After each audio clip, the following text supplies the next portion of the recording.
So yun nga, kakabit natin yung ating biniling bracket from Jaycom Bracket.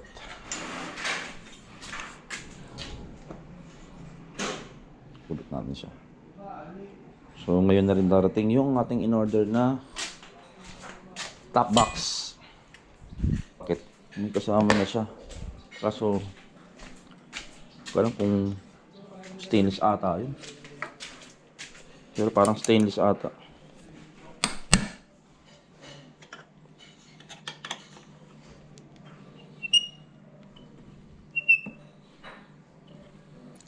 Aba oh.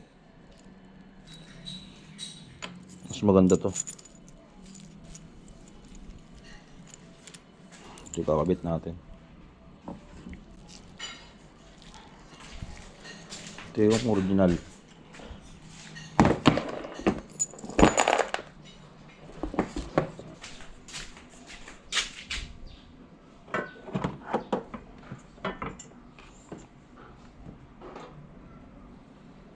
Mahaba siguro. Dito ata yung mahaba. Sa likod. Pero tingin ko parang dito.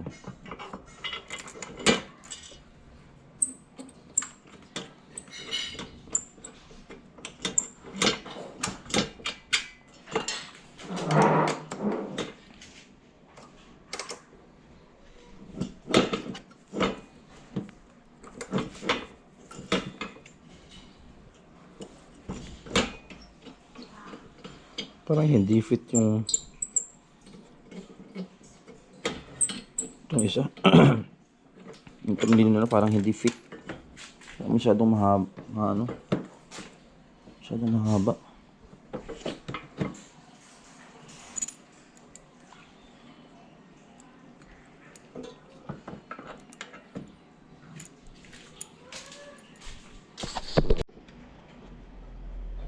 Yung dating tornilyo na lang ginamit ko, parang medyo hindi fit yung isa. Galing Jayco. Parang masikip siya.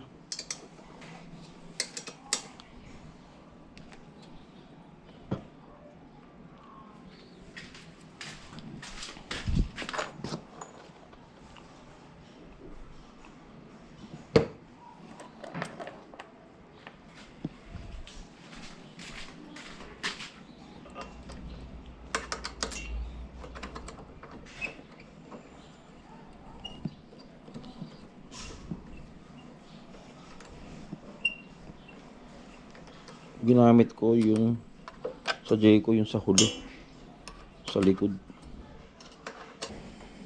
Hindi talaga fit tong isa dito. Tingnan naman dito isa.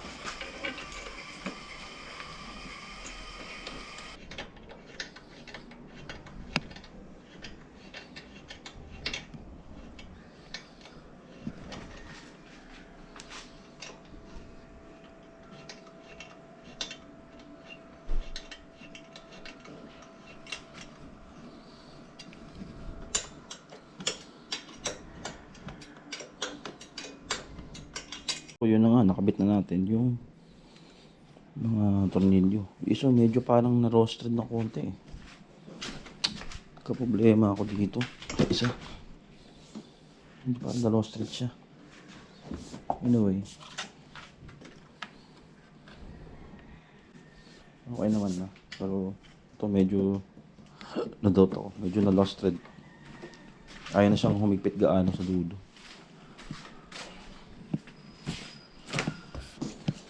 Exposed lang to ng konti. Pero hindi mo rin naman mabubuksan yan dahil nakaharang to. So, ganun yun.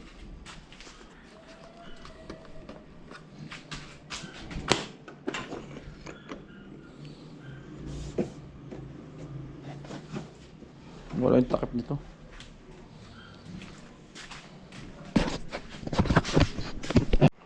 Yun, so dumating ng ating parcel. Ito na ating parcel.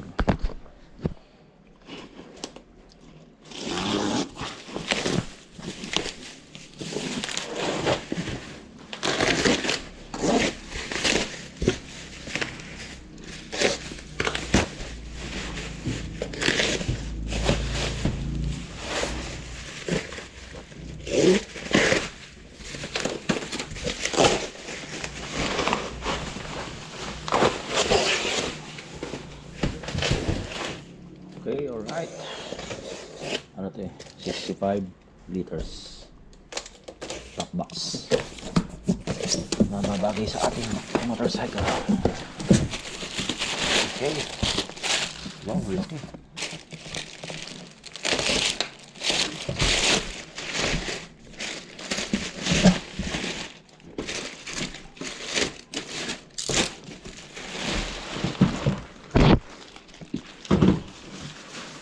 Wow. Ano pa yan?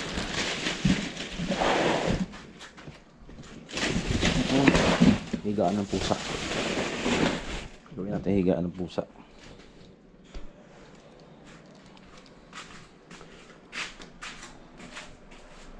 Ganda. Tingnan natin kung anong laman ito sa loob.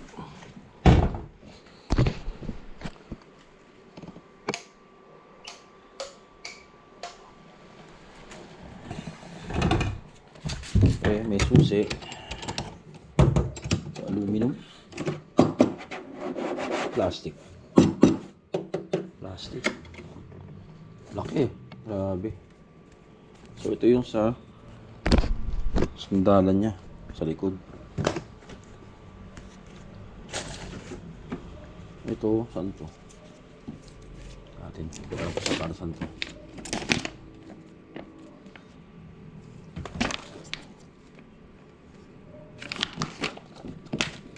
Ito, sticker. So yan again dito.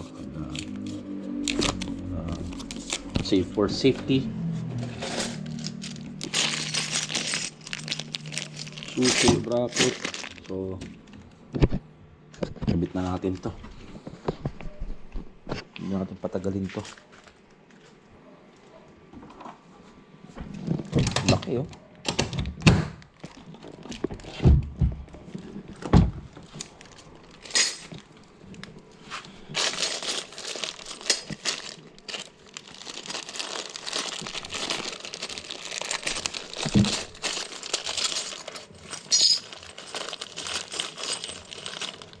Daming kasamang tools, ha?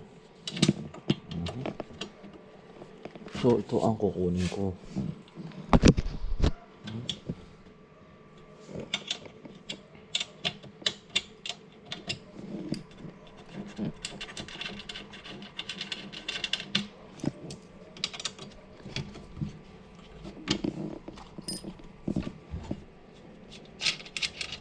Yung kakabit natin sa ilalim ng motor.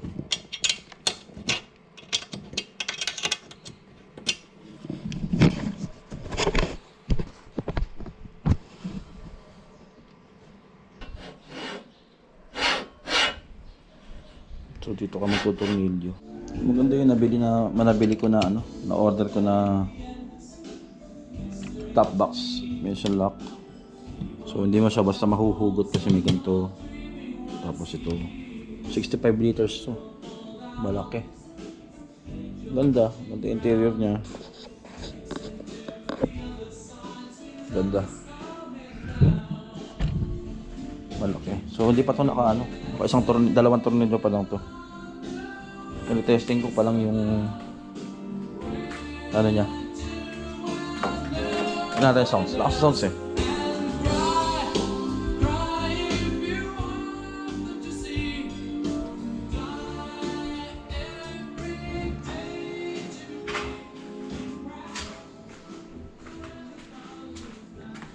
Sukat ko pa lang. Siguro medyo usog ko pa ng konti dito. Atras ko pa siya konti.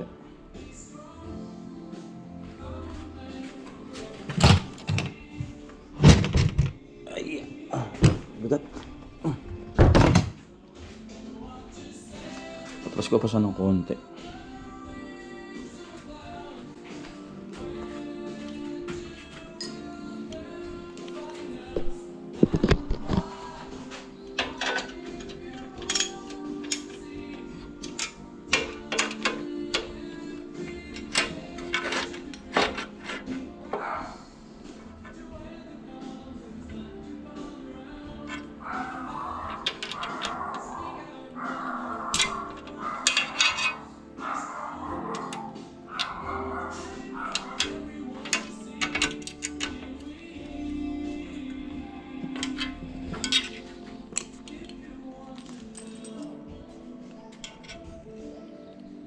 Kasi medyo ano si Mrs. medyo malaki.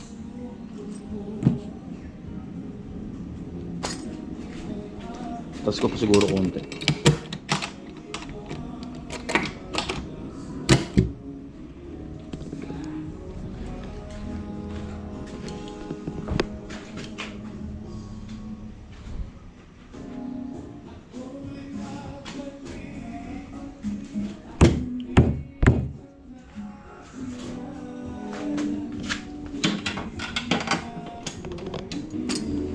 Ayos na yun.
So, nagdagdag pa ako ng ibang nuts para hindi siya gumalaw-galaw. Yung mga ito ko nuts dito. Para hindi siya maggalaw left and right. Left, right, left, right. Dinagdagan ko. Kasi pag mabigat na yan, pag umalog na yan, may laman na yung box. Mga ano yan eh. Mabigat, gagalaw-galaw yan.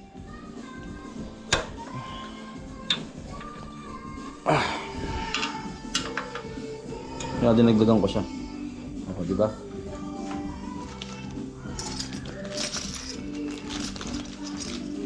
Ano dito eh, kaso sobrang mahaba.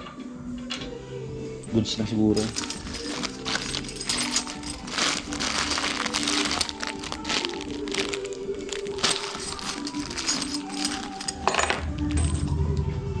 So, tapos na ang ating box installation.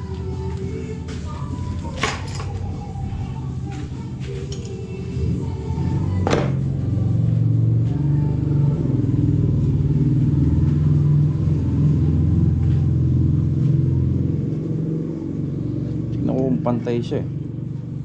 Kasi pantay naman na. Niluwagan siya kanina kasi hindi siya pantay. Medyo nakaganon siya ng konti. Ayan, ginanon ko dito ko.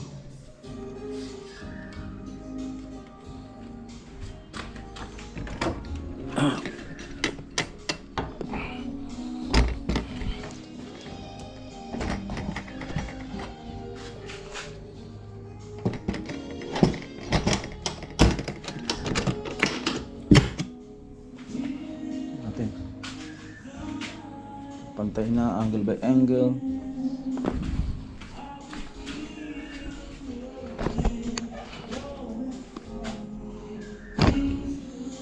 Pantay na siya. Ganda. Ready to ready to gala na. Medyo mabigat itong box ha. Parang nakalagay dun sa parang nasa 9 kilos din siya, 10 kilos. 10 kilograms.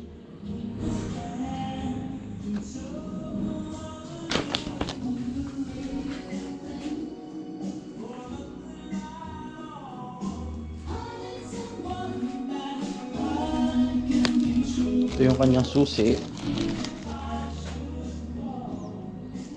Kung di ako nagkakamali, ang bilhin ni Miss dito nasa 3,000 plus.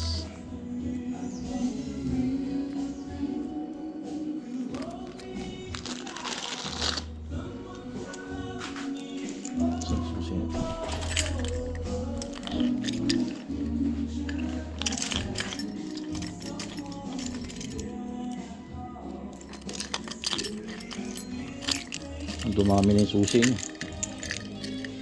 Dami. Ayoko na pala marami nakasabit.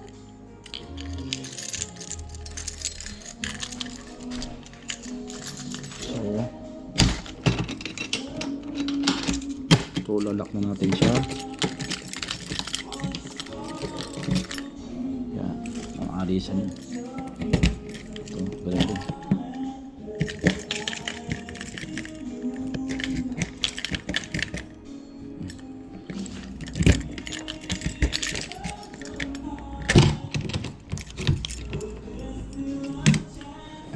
Try natin yung helmet ng Pasha.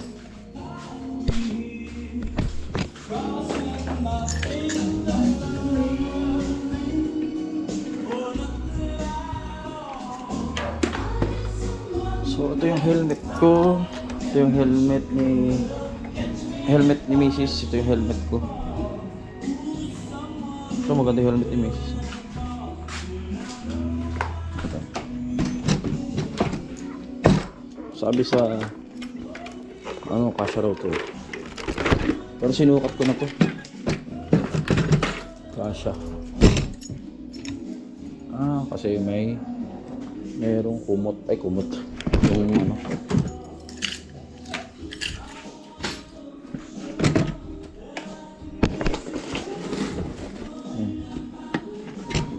Ano kasi? Kapote.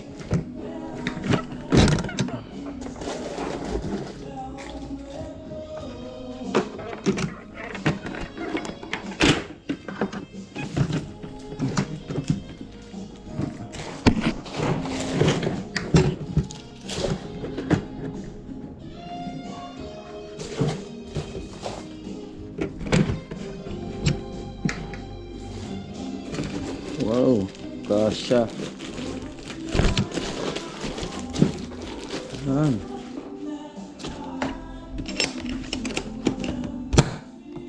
So, totoo ang balita, nakasya siya.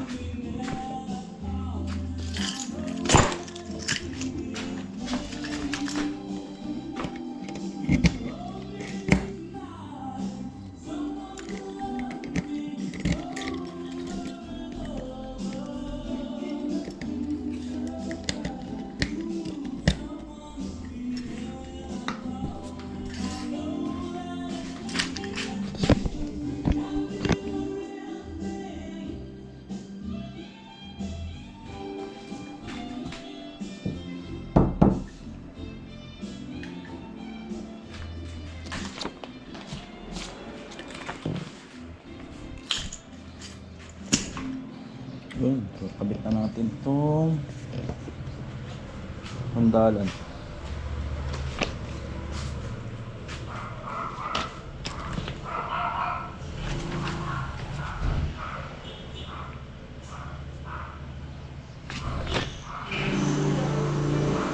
Ano ba to? Pataas, pababa? Piling ko pa ganyan to. Pababa.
Alright guys, thank you very much for watching.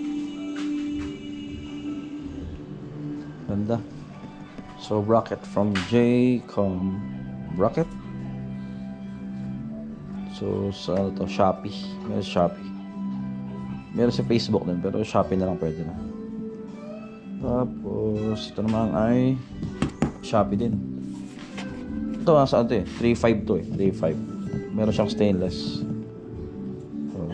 Pwede kayo pumili doon. May round and oval. Ito oval. Kasi mas yung tension nito mas matibay. Ito naman, Shopee. Si Mrs. bumili. Okay, alright. Thanks for watching.